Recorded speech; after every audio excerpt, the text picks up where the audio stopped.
দর্শক বন্ধুরা, এই মুহূর্তে আমি অবস্থান করছি ঢাকা শ্যামবাজারে। দর্শক বন্ধুরা, আজকের বাজারে কেমন চলছে দেশি পেঁয়াজ, রসুন এবং আলুর দাম, এগুলো আজকে আমরা জানবো পুরো ভিডিওতে। তো যে যেখান থেকে আজকে আমাদের ভিডিওতে যুক্ত আছেন, ভিডিওটি না টেনে পুরোপুরি দর্শক বন্ধুরা দেখতে থাকুন। আজকের বাজার দর কেমন আছে ঢাকা শ্যামবাজারে জানবো আমরা পুরো ভিডিওতে। তো যে যেখান থেকে দেখতেছেন, ভিডিওটি না টেনে পুরোপুরি দেখতে থাকুন। আসসালামু আলাইকুম ভাই। ওয়ালাইকুম সালাম রাহমাতুল্লাহি ওয়া বারাকাতুহু। কেমন আছেন ভাই? আলহামদুলিল্লাহ, আল্লাহ ভালো রাখছে। ভালো আছেন? আজকে 16ই জুলাই। জি। তো বাইরে বৃষ্টি হচ্ছে, তো দাম কেমন আজকে? আজকে তুলনামূলক অন্য দিনের চেয়ে কালকের চেয়ে বেশি না, কালকের চেয়ে 1 টাকা বেশি, কিন্তু ওই বৃষ্টির কারণে আবার সকালে একটু বেচা কিনা হয়েছিল, এখন আবার বৃষ্টির কারণে বেচা কিনাটা অত মানে দ্রুত না, বেচা কিনাটা মানে বাড়তি না।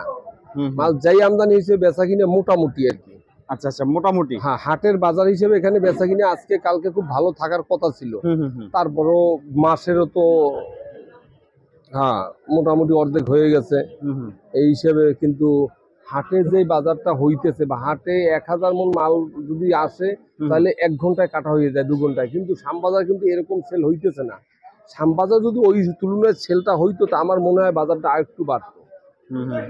হাটের বাজারের তো দাম বেশি এখন বর্তমানে অনেক। আজকে 2000 টাকার উপরেও হাটে বাজার গেছে। আজকে আমরা 2000 উপরেও গেছে, 1900, 2000 টাকার মালটা 50 টাকা হাটে পড়ে, 4 টাকা খরচ আছে, লেবার ওখানে আড়তদারি, এখানে আড়তদারি, তারপরে বস্তা, এখানে নামানি, গাড়ি ভাড়া, তাতে 4 টাকা প্রায় খরচ। মানে 54-55 টাকা শ্যামবাজার আসা পর্যন্ত খরচ আছে। কিন্তু এখানে 51-52 উপরে আজকে মাল খায়নি। আজকে 52 52 টাকা তো তাও খুব কম চলছে। হ্যাঁ, 51-52 খাইছে, 50 তো খাইছে এভেলেবেল, যেটা মোটা, যেটা ভালোটা। ওখানেও তো যারা 2000 বলে ওটা ভালোটা বলে, ভালোটা বললে দেখা গেছে একটু মিডিয়ামটাও কেনে এভাবে, তারপরেও তো টিকতে পারে না। কিন্তু আসলে তুলনামূলক আমাদের আশা ছিল কালকে যেমন টান গেছে বাজার, আজকে আরো ভালো বেচা কিনে হবে, কিন্তু আসলে আজকে তেমনি বেচা কিনে হয়নি। ওই তুলনামূলক মুষ্টিমেয় কিছু বেচা কিনে হয়েছে। বিক্রিটা কম হয়েছে আজকে, আর বেচা কিনে কম হয়েছে। বাজার আর একটা ব্যাপার হয়েছে, অনেকবারই বাজার বাড়লে পরে মাল বাজার কমিয়ে যায়। পাইকাররা মনে করতেছে বাজার যখন বাড়ছে আবার 2-2 কমিয়ে দেবে, যাদের নেওয়া দরকার তারা নিচ্ছে না, বাজার কমলে একটা বার নেবো। আসলে এবার কি কমবে কিনা তা তোর বলা যাচ্ছে না। কমার সম্ভাবনা তেমন একটা নাই, যেহেতু ভারতের পেঁয়াজ নাই। তারপরে দ্বিতীয়ত হলো এবছর এই বৃষ্টির কারণে অনেক চাংগুলো ধরিয়ে গেছে। যে চাঙে অনেক চাঙে পেঁয়াজ আছে, চাংগুলো এই বৃষ্টিতে কিন্তু চাং ধরে, রোদ্দুতে চাং ধরে না। চাং ধরলে যেটা নামাইবে 1 মাস পরে সেটা এখনই নামাই বিক্রি করতে হয়। তাও এখানে একটা ব্যাপার আছে, আপনি যেখানে 500 মন হতো সেখানে 1000 মন হতে চাং ধরে গেলে তো রাখা সম্ভব না, এরকমও একটা ব্যাপার আছে। তারপরে সব মিলিয়ে আল্লাহ তাআলা যেটা ভালো জেলা করে এটাই আলহামদুলিল্লাহ। কৃষকের হাতে পেঁয়াজ কেমন আছে? আছে, কিছু পেঁয়াজ এখনো আছে। তো এই 2-3 দিন 4-5 দিন দেখলাম যে শ্যামবাজারে আপনাদের পেঁয়াজ অনেক ঘর খালি ছিল। হাটে বাজার যা ছিল সেই দিনে এখানে বিক্রি হয়েছে, কিন্তু মাঝখানে 3-4 টাকা যে খরচ আছে, খরচটা বহন কে করবে? এই জন্য ব্যাপারীরা লোকসান খাইতে দেয় না। আবার একটু বাজার বাড়া দিচ্ছে, সবাই আমরা ফোন দিয়ে আনাইছি যে দেন মালটা বাজার ভালো হইতে পারে, কিন্তু বাজার ভালো ঠিকই হয়েছে, কিন্তু মালটা কাটিং হয় না। কিন্তু মানে ব্যাপারীরা দাম বেশির কারণে মাল কিনে নেয়, কিনে এখানে দিলে লোকসান খায়।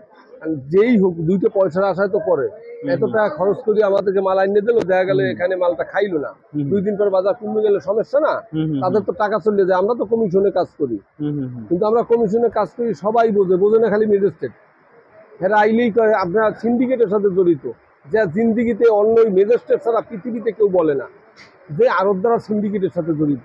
কাঁচামালে একমাত্র ম্যাজিস্ট্রেটরাই বললে জরিমানা করে গেছে, ঘরকে ঘর এইটার সাথে জড়িত, ওইটার সাথে জড়িত। আসলে তো আমরা কিছুই না, শুধু কমিশন। এখন যে কমিশন কম হয়, লোকসান হয়, এখন কোনো ম্যাজিস্ট্রেট নেই, এই হলো অবস্থান। আলুর বাজার কি কমছে? আলুর বাজার তুলনামূলক প্রায় সেইমই আছে। রাজশাহী এই যে সাদাটা 6 টাকা বিকায়, লালটা 5 টাকা, 4 টাকা, 5 টাকা, 15-16 টাকায় আলু, তাই না? এগুলো 15 টাকা, 15-16 টাকা আজকের বাজারে। আচ্ছা, 14.5-15 এরকমের দাম। আচ্ছা, হ্যাঁ। তো এখন বিক্রি কেমন হয়েছে? আজকে বেশি একটা হয় নাই, মোটামুটি আর কি, মোটামুটি কতটা না। যেরকম আমাদের বাজারটাও হাটে বাড়ছিল, এখানে একটা কম বেশি বিক্রি হয়ে যাবে, সেরকম বেচা কিনা হয়নি, বেচা কিনা কম হয়েছে বেচা কিনা। তো আজকে বৃষ্টি নামছে, বৃষ্টি থামলে আবার কিছু হইতে পারে, সারাদিন সময় আছে। এখন আবার বাইরে বৃষ্টি হইতেছে। হ্যাঁ, আচ্ছা, এইটা কোথার পেঁয়াজ? এগুলা কালীনগর, হুম। মহেন্দ্রা। এইটা কত আজকে?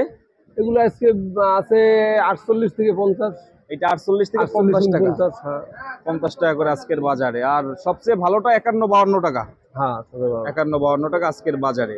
তো দাম সামনে কি হইতে পারে? দাম কি একটু বাড়বে না স্বাভাবিক থাকবে? স্বাভাবিক। এখন মানুষ সারা বছরে দেখা গেছে, ওই যে বললাম যে মানুষ খায় 100 বস্তা, হুম হুম। আর চাং দলে নষ্ট হইলে 200 বস্তা, তখন ওই ঘাটতি দিয়ে মালের উপরে মালের উপরে পড়ে। এফেক্টটা পড়ে। এখন ইন্ডিয়ান না আসলেও মোটামুটি চলছে, খারাপ না। তবে একটু তো সারা বছর খাইছে, একটু তো শর্ট আসতেই পারে, হুম হুম হুম যে তুলনায় মাল আছে হুম হুম। এভাবে।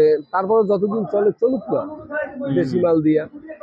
তবে এলসি যারা খাবে, এলসির লাইনটা আলাদাই।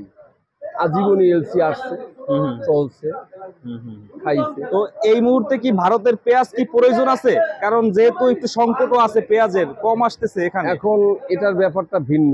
প্রয়োজন এখন যেভাবে চলছে বাজারটা, তো এককাল পেঁয়াজের বাজারটা আমরি 100 টাকা হয় নাই, এখনো 48, 50, 52, 60 বিক্রি হইতেছে। তুলনামূলক গৃহস্থ চলছে, চলতে থাক। তারপরে যদি বিশেষভাবে এলসি আসেই, এলসির লাইন আবার আলাদা, হোটেল টোটেল আবি জুবি এগুলো আবার এলসির লাইনটা আলাদাই চলে। কিন্তু এলসির সাথে এলসি ও সময় হাজার হাজার বস্তা চলছে, তারপরে তো বেশি চলছে না, চলছে চলছে চলছে। চলছে।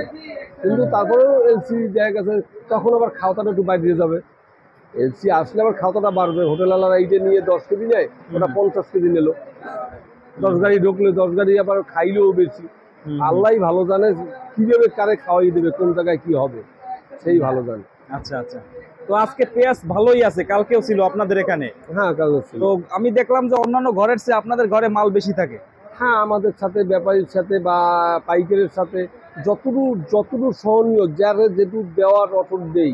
মানে এমন না যে ব্যাপারীর তোতাপত্র নিয়ে ঘুরানো হবে, 10 টাকা বেশি 4 টাকা দেওয়া হবে। কারণ এরকম 19-20 হইলে সেখানে একটু মালের সমস্যা হয়, কারণ মানুষ সবাই সচেতন। আমি কমিশন করি, আমার কমিশনটাই যথেষ্ট। আর যদি আমি কমিশন ছেড়ে লাভ করতে যাই, তাহলে আমার আজকে কালকে পরশু আমাকে কেউ মাল দিবে না। না না। এরকম যারা যারা করে তারা এভাবে শূন্যই হয়। কারণ তারপরেও আল্লাহ তাআলাই ব্যাপারীদের ভালো সাথে জানে। সম্পর্ক এবং লেনদেন ভালো রাখতে হবে। লেনদেন ভালো রাখতে হয়, বেচা কিনে ভালো রাখতে হয়। বাজার বেড়ে গেছে, যেভাবে বেচা কিনে ওইভাবে চোতা দিতে হয়। মানুষের টাকা পয়সা লেনদেন ভালো না করলে তো মাল দিবে না। না না না। এটাই। তারপর আল্লাহর একটা রহমত লাগে।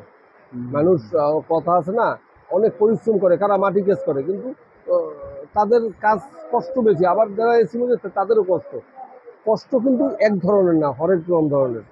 কিন্তু আল্লাহই ভালো জানে তাকে কিভাবে দিয়ে সন্তুষ্ট রাখবে। যাক, সবাই তো বাজার চেষ্টা করে। ঠিকঠাক সবাই ভালো থাকলেই ভালো, তাই না ভাই? সেইটাই। তো ঠিক আছে ভাই, ভালো থাকবেন। আসসালামু আলাইকুম।